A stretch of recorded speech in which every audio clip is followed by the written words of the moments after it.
ዳግማይ ሰላምታና ተቀበሉ ክቡራት ሰማዕትና ካብዚ ቀፂሉ ዝቐርብ ትሕሰና ብዓወት ኣረጋይ ዝዳሎ ኣፍሪቃ ብሰሙን እዚ ክኸውን ሰናይ ምክትታል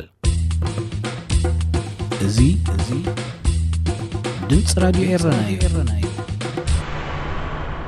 ፈረንሳ ኣብ ምዕራብ ኣፍሪቃ ዝነበራ ጽልዋት ስእን ኣብ 2013 ሰራዊት ፈረንሳ ናብ ማሊ ክኣትውን ከለዉ ህዝቢ ተሃገር ባንዴራ ፈረንሳ እናውለብለበ ብሓጎስ ተቐቢልዎም። ሕጂ ድሕሪ 9 ዓመት ሰራዊት ፈረንሳ ካብቲ ሃገር ጠቕሊሎም ክወፁ ኣብ ዝቀራረብሉ ዘለዉ እዋን ሓያሎ ካብ ህዝቢ ተሃገር ብተመሳሳሊ ሓጎስ ይገልጽ ኣሎ።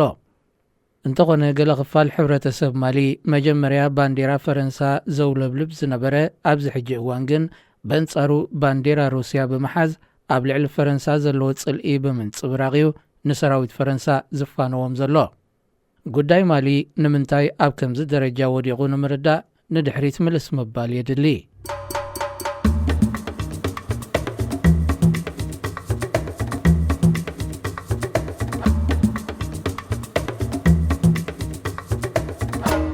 ማሊ ኣብ 1960 ካብ ገዛኢታ ዝነበረት ፈረንሳ ናጽነታ ተጎናጺፋ ከም ሃገር ካብ እትቆም ንድሓር 5 ግዜ ወተሃደራዊ ዕልዋ መንግስቲ ተኻይዱላ። እታ ሃገር ተደጋጋሚ ዕልዋ መንግስቲ ይካየደላ ዳ እምበር ካብ 2012 ንድሓር ኣትሒዙ ዘጋጠማ ቅልውላው ኣብ ታሪኻ ዝበኣሰ እዩ ነይሩ። ኣብ 2012 ደኣ እንታይ ኣጋጢሙ ተባሂሉ ምዝሕተት ከም ዝስዕብ ይመስል።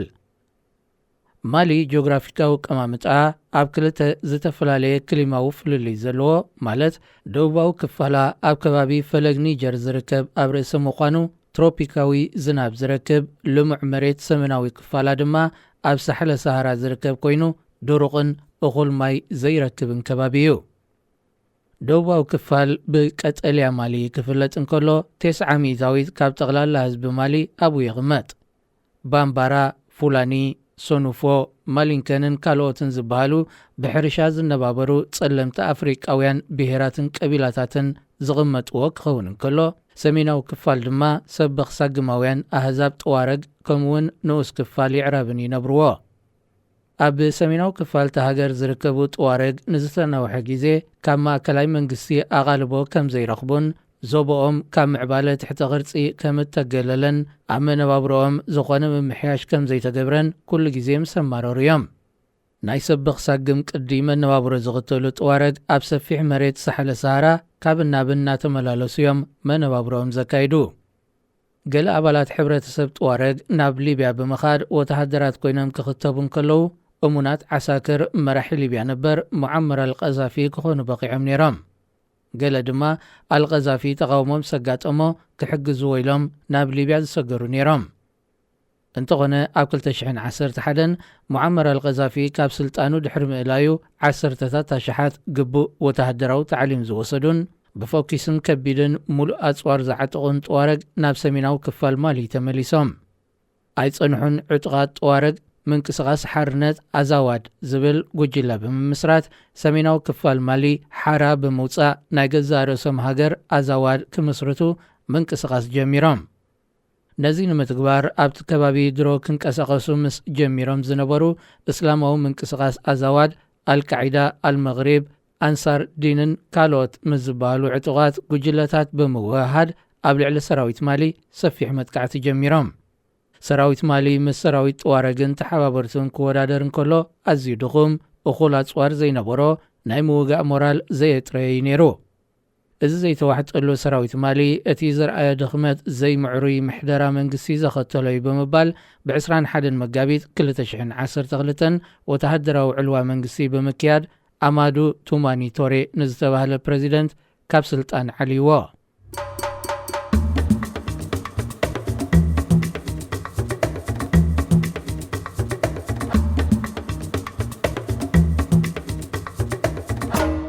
ኣይጸንሑን ዕጡቓት ጠዋረግ ንዝሰፍሐ ሰሜናዊ ክፋል ማሊ ብምቁፅጻር ብ6 ሚያዝያ 2012 ንሰሜናዊ ክፋል ማሊ ኣዛዋድ ዝብል ስም ብምጥማቕ ናጻ ሃገር ኣዛዋድ ኣዊጆም።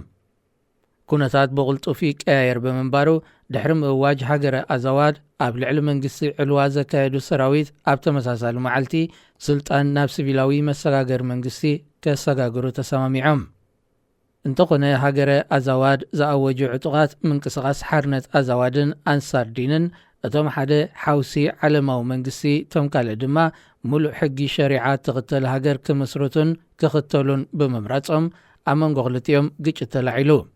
ከም ሳዕቤኑ ምንቅስቓስ ሓርነት ኣዛዋድ ምስ መንግስቲ ክዘራረቡ ክውስኑ ከለዉ ኣንሳር ዲን ድማ መጥቃዕቶም ብምቕጻል ተወሰኽቲ ከተማታት ብምሓዝ ናብ ከተማ ባማኮ ተቐራሪቦም። ገስጋስ ኣንሳር ዲን ዘስጋኣ ሃገረ ፈረንሳ ምስ ቁጠባዊ ሕብረተሰብ ሃገራት ምዕራብ ኣፍሪቃ ኤኮዋስን ጎረባብቲ ሃገራትን ብምውሃድን ብምትሕባር ውድብ ሕቡራት ሃገራትን ሰራዊት ናብ ማሊ ልኢኸን። ኣብ ልዕሊ ዕጡቓት ኩናት ብምኽፋት ድማ ኣብ ውሽጢ ወርሒ መብዛሕትኡ ብዕጡቓት ተታሒዙ ዝነበረ መሬት ከምልስኦ ኽኢለን። ፈረንሳ ናብ ማሊ ኣሳት 4,000 ወተሃደራት ልኢኻ ነይራ። በብእዋኑ ድማ እቲ ቁፅሪ ክጎድልን ክዓብን ጸኒሑ። ኣብ ርእሲኡ ወተሃደራት ጀርመን፣ ዴንማርክ፣ ሽወደንን ካልኦትን ተጸንቢሮም ጸኒሖም። ፈረንሳ ምስ ካልኦት ሃገራት ብምትሕባር ንሃይማኖታውያን ዕጡቓት ሓይልታት ካብ ዝሓዝዎ ሰፊሕ መሬት ደፊኦም ከውፅዎም እኳ እንትኽኣሉ ካብ ገጽ መሬት ከጥፍዎም ግን ኣይከኣሉን። እቶም ዕጡቓት ናብ ጎረባብቲ ሃገራት ኒጀር፣ ሞሪታንያ፣ ቡርኪና ፋሶ፣ ናይጀርያን፣ ምድረ በዳ ኣልጀርያን፣ ዞባ ሳሕለ ሰሃራን ፋሕ ብምባሎም ክትቆጻጸሮም ከቢድ ነይሩ። ኣብ ርእሲ እዚ ዕጡቓት ሓይልታት ኣብ ልዕሊ ሰላማውያን ሰባትን ትካላት መንግስትን ዘካየድዎ መጥቃዕታት ደው ኣይበሉን። ብሰንኪ ድማ ዓሰርታት ኣማኢት ክቕተሉ እንከለዉ ኣሽሓት ድማ ካብ ቤት ንብረቶም ተመዛቢሎም። ብሰንኪ እዚ ስራሕ መንግስቲ ብግቡእ ክሰላሰል ኣይከኣለን፣ ኣብያተ ትምህርቲ እውን ክዕፅዋ ተገዲደን። መጥቃዕታት ገብረ ሽበራውያን ቦኮ ሓራም ተሓዊሶሞ ንሓያሎ ከባቢታት ሃገራት ምዕራብ ኣብ ሓደጋ እትይዎ። በዚ ምኽንያት ጸጥታት ከባቢ ንምሕላው ብዝብል ምኽንያት ውድብ ሕቡራት ሃገራት 14,000 ሰራዊት ናብቲ ዞባ ብፍላይ ድማ ናብ ማሊ ልኢኹ። ፈረንሳን ሰራዊት ውድብ ሕቡራት ሃገራትን መጀመርያ ኣብ ማሊ ንዝነበሩ ዕጡቓት ክቃለሱ እኳ እንተኸዱ እቶም ዕጡቓት ኣብ ጎረባብቲ ሃገራት ማዓስከራት ብምኽፋቶም ግን እቲ ግጭት ናብ ጎረባብቲ ሃገራት እውን ልሒሙ። እንተኾነ ዕጡቓት ሓይልታት ህላዊ ፈረንሳ ይኹን ካልእ ዕላማታቶም ካብ ምትግባር ክዓግቶም ስለ ዘይከኣለ ህዝቢ እቲ ከባቢ ብፍላይ ድማ ህዝቢ ማሊ ህላዊ ፈረንሳ ትርጉም ከም ዘይብሉ ክኣምንን ኣንጻር ህላወት ሃገር ክለዓልን ጀሚሩ። ሓያሎ ሰባት ፈረንሳ ብኣጽዋር ቴክኖሎጂን ብልዑል ዝሰልጠነ ሰራዊት እናሃለዋ መጥቃዕታት ግብረ ሽበራ ክትከላኸልን ነቶም ዕጡቓት ፈጺማ ክተጥፍኦምን ብዘይምኽኣላ ህላዊኣ ኣብ ምልክት ሕቶ ከእትውዎን ከለዉ 9 ዓመት ዝወሰደ ስርሒት ትርጉም ከም ዘይብሉ ከኣምኑ ጀሚሮም። ኣብቲ ስርሒት 55 ወተሃደራት ዝተቐትልዋ ፈረንሳ ኣብ ማሊ ይኹን ካልእ ከባቢታት ምህላዋ ጥራይ ከም ጎርባጢት ሃገር ክትረአውን ጀሚራ። ሓያሎ ሰባት ድማ እታ ሃገር ካብ ማሊ ክትወፅእ ክጽውዑ ጀሚሮም። ኣብ ርእሲ እዚ ሰራዊት ፈረንሳ ኣብ ማሊ እናሃለዉ ኣብ ናሓሰ 2020 ኣብታ ሃገር ወተሃደራዊ ዕልዋ ተኻይዱ። ኣብ ስልጣን ዝደየቡ ወተሃደራውያን ጁንታ ድማ ክሳብ 2025 ኣብ ስልጣን ከም ዝጸንሑን ድሕሪኡ ዴሞክራሲያዊ ምርጫ ከም ዘካይዱን ሓቢሮም።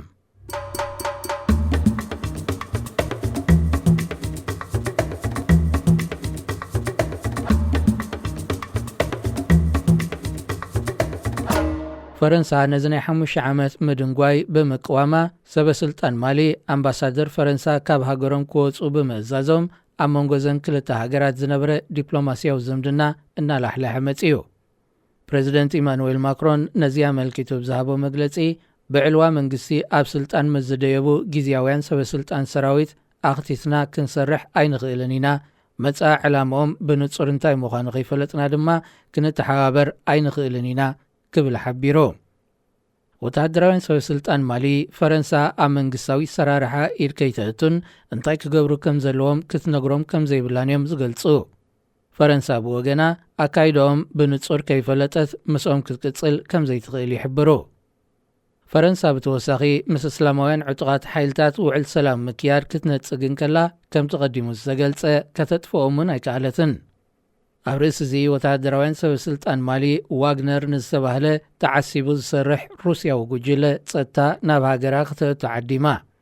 ስራሕቲ ጉጅለ ድማ ምንቅስቓስ ኣንጻር ሽበራውያን ከም ዝኾነ ተገሊጹ። እዚ ጻውዒት ንፈረንሳይ ተዋሕጠላን። ኣዛዝ ሰራዊት ፈረንሳ ሚኒስተር ፍሎረንስ ፓርሊ ሰራዊቱ ምስ ዕሱባት ሓይልታት ኣብ ሓደ ህሞት ንሓደ ዕላማ ክሰርሑ ከም ዘይኮኑ ገሊጹ። እዚ ኮይኑ ትህላው ፈረንሳ ብህዝቢ ይኹን ብመንግስቲ ማሊ ተቐባልነት ናሰኣነ መጽዩ። ኣብ ክንዱ ሩስያዊ ጉጅለ ዋግነር ህቡብን ተኣማንን እናኾነ ክመጽእ ጸኒሑ። ነዚ ተኸቲላ ፈረንሳ ሰራዊታ ካብ ማሊ ከም እትስሕብ ብምግላጽ ድሮ ሒዛቶ ዝነበረት ማዓስከራት ንሰራዊት ማሊ ከተረክብ ጀሚራ ኣላ። እንተኾነ ፈረንሳ ሰራዊታ ካብ ማለዳ ይውፅኡ እምበር ኣብ ጎረባብቲ ሃገራት ተካይዶ ስርሒት ምስ ቱባኩ ተባህለ ምስ ውድብ ሕብራት ሃገራት ብምውሃድ ዝሰርሕ ኤሮጳዊ ሓይሊ ተሓባቢራ ከም እትሰርሕ ተገሊጹ። ሩስያዊ ናይ ጸጥታ ሓይሊ ጉጅለ ዕሱባት ዋግነር ናይ ብሕቲ ትካል ከም ዝኾነ ደኣ ይንገር ኮይኑ እምበር ቀንዲ ስርሒቱ ጥቕምታት ሩስያ ምሕላውን ኩባንያታት ሩስያ ንኽነጥፋ መገዲ ዝኸፍትን እዩ። ፈረንሳ ካብ ማሊ ትወፅእ ምህላዋን እቲ ቦታ ብጉጅለ ዋግነር ይትካእ ምህላውን መንግስቲ ሩስያ ኣብ ዩክሬን ተካይዶ ዘላ ወራር ተሓዋዊሱ ኣብ መንጎተን ክልተ ሃገራት ኣብ ኣፍሪቃ ሓድሽ ዝሑል ኩናት ከይክፈት ስጋኣት ኣሎ። ድሮ ኣባላት ጸጥታ ሩስያ ጉጅለ ዋግነር ሰላማውያን ሰባት ብምቕታል ፈረንሳ ኣብ ዝነበረቶ መዓስከር ቀቢሮም ድሒሩ ድማ እቲ ቅትለት ፈረንሳ ከም ዘካየደቶ ከሲሶም ኣለዉ። እንተኾነ ፈረንሳ ብወገና ነቲ ክሲ ብምንጻግ ጉጅለ ዋግነር እቲ ቅትለትን ምቕባር ሬሳን እናካየደ ዘርኢ ናይ ሳተላይት ስእሊ ዘርጊሓ። ጉጅለ ዋግነር ኣብ ሓያሎ ሃገራት ይኣቱ ብምህላው ማዕረ ማዕሪኡ ጽልዋን ተፈታውነት ፈረንሳን እናጐደለ ይመጽእ ከም ዘለዮም ዝተፈላለዩ ወገናት ዝገልጹ ዘለዉ። ህላው ፈረንሳ ብዘይካብ ማሊ ኣብ ካልኦት እውን ተቃውሞ የጋጥሞ ኣሎ። ውሕድ ቁፅሪ ዘይብሎም ምዕራብ ኣፍሪቃውያን አንጻር ፈረንሳዊ ስምዒታት እናሓደሮም ይመጽእ ኣሎ። ገለ እውን ባጤራኦም ክቕየርን ናይ ገዛ ርእሶም ባጤራ ኸተኣታት እውን ይጽውዕ ኣለዉ። ፈረንሳ ኣብ 1945 CFA ፍራንክ ማለት ፍራንክ ንሃገራት ኣፍሪቃ ግዝኣት ፈረንሳ ዝተሰምየ ኣብ እትገዝአን ዝነበረት ሃገራት ዝሰርሕ ባጤራ ተኣታትያ ነይራ። ሓደ ካብቲ ሃገራት ኣፍሪቃ ናጽነተን ቅድሚ ምውሳደን ክገብሮ ዝነበረን ስምምዓት ድማ ባጤራ CFA ፍራንክ ምጥቃም ክቕጽል እዩ ነይሩ። እቲ ባጤራ ካብ ናይ ፈረንሳ ፍራንክ ፍልይ ዝበለን ዋግኡ ዝተሓተን ድማ እዩ። ኣብ መወዳእታ 1950ታት መጀመርያ 1960ታት መብዛሕትአን ግዝኣት ፈረንሳ ዝነበራ ሃገራት ናጽነተን ክእውጃን ከለዋ ሓያሎ ሃገራት ማእከላይን ምዕራብ ኣፍሪቃን ንፍራንክ CFA ብምጥቃም ክቕጽላን ምስ ፈረንሳ ጥቡቕ ዝምድና ክገብራን ተሰማሚዐን። ድሒሩ ስምቲ ፍራንክ ንሃገራት ኣፍሪቃ ግዝኣት ፈረንሳ ዝብል ተሪፉ ብፍራንክ ንማሕበረሰብ ኣፍሪቃ ብዝብል ተተኪዩ። ኣብ ክልተ ዝተፈላለየ ዓይነት ባጤራን ክልተ ዞናን ማለት ፍራንክ ምዕራብ ኣፍሪቃን ፍራንክ ማእከላይ ኣፍሪቃን ተባሂሉ ተመቒሉ 14 ሃገራት ድማ ክሳብ ለይቲ ሎሚ ይጥቀማሉ ኣለዋ። ቤኒን፣ ቡርኪና ፋሶ፣ ጊኒ ቢሳኦ፣ አይቮሪ ኮስት፣ ማሊ፣ ኒጀር፣ ሴኔጋልን ቶጎን ማለት 8 ሃገራት ብፍራንክ ምዕራብ ኣፍሪቃ ክጥቀማን ከለዋ ካሜሮን፣ ማእከላይ ኣፍሪቃ ሪፐብሊክ፣ ጫድ፣ ኮንጎ ብራዛቪል፣ ኢኳቶርያል ጊኒን ጋቦንን 6 ሃገራት ድማ ብፍራንክ ማእከላይ ኣፍሪቃ ይጥቀማ። እዚ ኣብዛ ሒዝናያ ዘለና ዓመተ 2022 ድሕሪ 75 ዓመታት ክቕየርን እተን ብፍራንክ CFA ምዕራብ ኣፍሪቃ ዝጥቀማ 8 ሃገራት ምስ ካልኦት ሃገራት ምዕራብ ኣፍሪቃ ኣባላት ኤኮዋስ ማለት ኬፕ ቨርደ፣ ጋምቢያ፣ ጋና፣ ላይቤርያ፣ ጊኒ፣ ናይጀርያ፣ ሴራሊዮን ብምጽምባር ሓድሽ ባጤራ ክጥቀማ ክጅምራ ከም ዝኾና ኣቐዲሙ ተገሊጹ ነይሩ። እንተኾነ እቲ ኤኮ ዝተሰምየ ኣብ ትሕቲ ኢኮኖምያዊ ማሕበረሰብ ምዕራብ ኣፍሪቃ ኤኮዋስ ብዝምእከል ሓድሽ ባጤራ ኣብዚ ዓመት እዚ ይኹን ኣብ ዝመጽእ 5 ዓመታት ክትግበር ተኽእሎ ከም ዘየሎ ተገሊጹ። ምቕያር ባጤራ ፍራንክ CFA ብኤኮ ንዝሓለፈ 30 ዓመታት መደብ ተታሒዙሉ ክስራሐሉ ዝጸንሐን ኣብ ዝርርባት ዝነበረ ኮይኑ ኣብ 2003 እዩ ተግባራዊ ክኸውን መደብ ተታሒዙሉ ነይሩ። እንተኾነ እቲ ናይ ምቕያር መደብ ናብ 2005 ድሒሩ ናብ 2010 ከምኡውን ናብ 2014 ክሰጋገድ ጸኒሑ ሕጂ እውን ናብ ዘይተፈልጠ እዋን ተሰጋጊሩ ኣሎ። ሓያሎ ምዕራብ ኣፍሪቃውያን ብፍላይ ድማ ተንጽልዋ ፈረንሳ ዘለወንን ባጤራ ፍራንክ ዝጥቀማን ፈረንሳ ኾነ ኢላ ነቲ ምቕያር ባጤራ ተሰናኽሎ ከም ዘላዮም ዝኣምኑ። ፈረንሳ ኣቐዲማ ቅድሚ ካልኦት ኤሮጳውያን ገዛእቲ ኣብ መወዳእታ 1950ታት እያ ምስ ገዝአን ዝነበራ ሃገራት ብዛዕባ ናጽነተንን ድሕሪ ናጽነት ክህሉ ዘለዎ ዲፕሎማስያዊ ወተሃደራዊ ቁጠባውን ካልእ ማሕበራዊ ርክባትን ክትዘራረብ ጀሚራ። ሃገረ ፈረንሳ ዓባይን ሓንቲ ካብ ጸለውቲ ሃገራት ዓለምን ክገብራ ራእይ ከም ዝነበሮ ዝንገር ፕሬዚደንት ቻርልስ ደጎል ቀጻልነት ዘለዎ ጂኦፖለቲካዊ ድሌታት ጽልዋን ጥቕምን ፈረንሳ ከረጋግጽ እንተኾይኑ ኣብ መንጎ ፈረንሳን እትገዝአን ዝነበረት ሃገራትን ክልተ ጎናዊ ምርድዳእ ክህሉ ብዝገበሮ ድፊኢት ብመብዛሕትአን ሃገራት ተቐባልነት ረኺቡ። እዚ ብዲፕሎማስያዊ ወተሃደራዊ ቁጠባውን ባህላውን ርክባት ዝተሃንጸ ዝምድና ፈረንሳን ኣፍሪቃን ድሒሩ ብፍራንስ ኣፍሪክ ማለት ኣብ መንጎ ፈረንሳን ኣፍሪቃን ብዝፍጠር ሲነርጂ ዝርከብ ብልጽግና ተባሂሉ ክጽዋዕ ዝጀመረ ባጤራ ዝተሓወሶ ስምምዕ ከም ዝቕጽል ተገይሩ። በዚ ድማየን 14 ሃገራት ምብራቕ ኣፍሪቃ ባጤራ CFA ፍራንክ ምጥቃም ቀጺለን።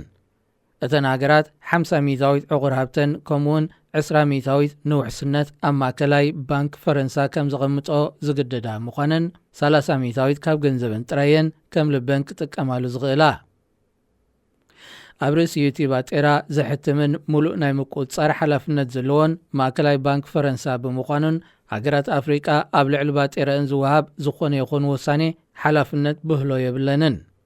በንጻሩ ቁጠባዊ ቅልውላው ምስ ዘጋጥመን ንገዛእ ገንዘበን ተለቂሐን እየን ዝወስዶን ወለድ ከፊለን ዝመልሶን። ዲፕሎማስያዊ ርክብ ፈረንሳን እትገዝአን ዝነበረት ሃገራትን ነዊሕ ዓመታት ዕድመ ዘለዎ እዩ። እንተኾነ ኣብዚ ሕጂ እዋን ዘጋጥሞ ዘሎ ምስንኻል ቀጻልነቱ ውሑስ ኣይመስልን።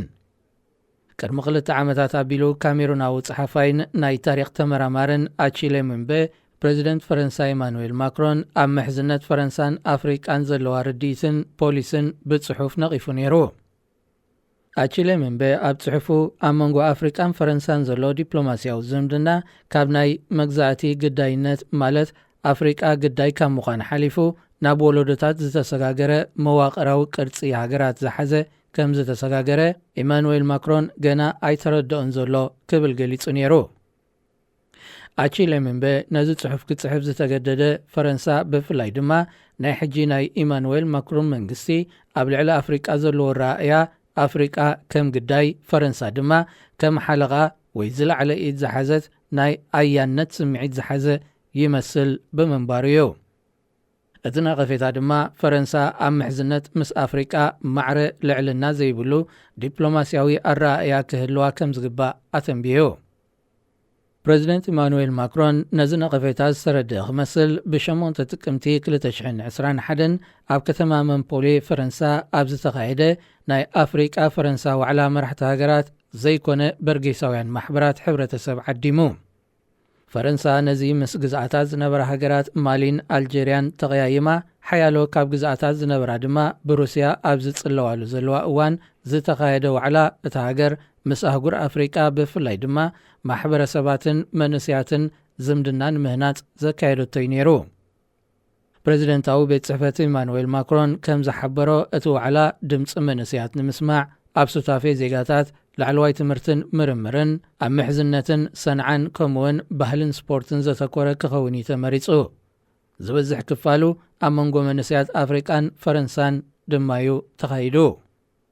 ዋዕላ ፈረንሳ ካብ 1973 ኣትሒዙ ዓመታዊ ዝካየድን መራሕቲ ሃገራት ዘካትትን እኳ እንተነበረ ናይ ዝሓለፈ ዓመት ግን መንስያት ዝዓብለልዎ ምዃኑ ፍሉይ ነይሩ።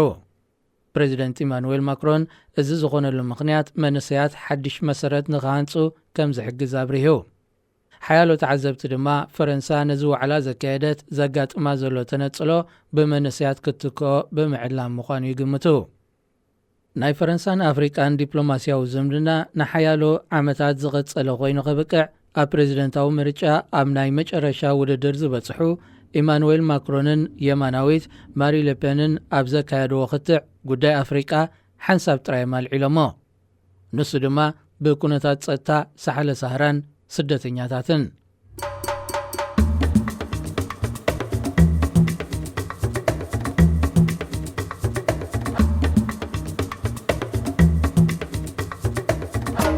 ተወሳኺ ሓያሎ መንስያት ዝርከብዎም ኢትዮጵያውያን ኣብ ጎኒ ሩስያ ተሰሊፎም አንጻር ዩክሬን ክዋግኡ ብዝብል ኣብ ኣፍደገ ኤምባሲ ሩስያ ከተማ አዲስ አበባ ኢትዮጵያ ተሰሪዖም ተራእዮም።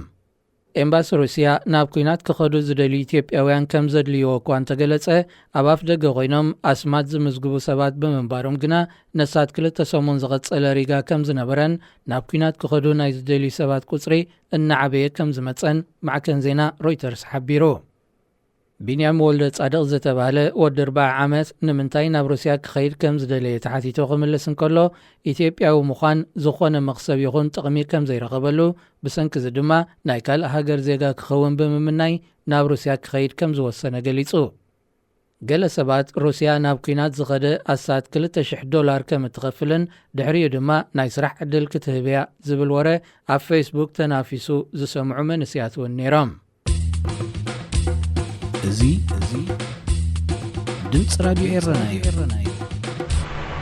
ክቡራት ሰማዕትና ናይዚ ሰሙን እዚ መደብ ኣፍሪቃ ኣብ ሰሙን እዚ ኣብዚ ተዛዚሙሎ። ዝመጽእ ሰሙን ብኻልእ ትሕዝቶ ይራኸበና። ሰላም ቅነ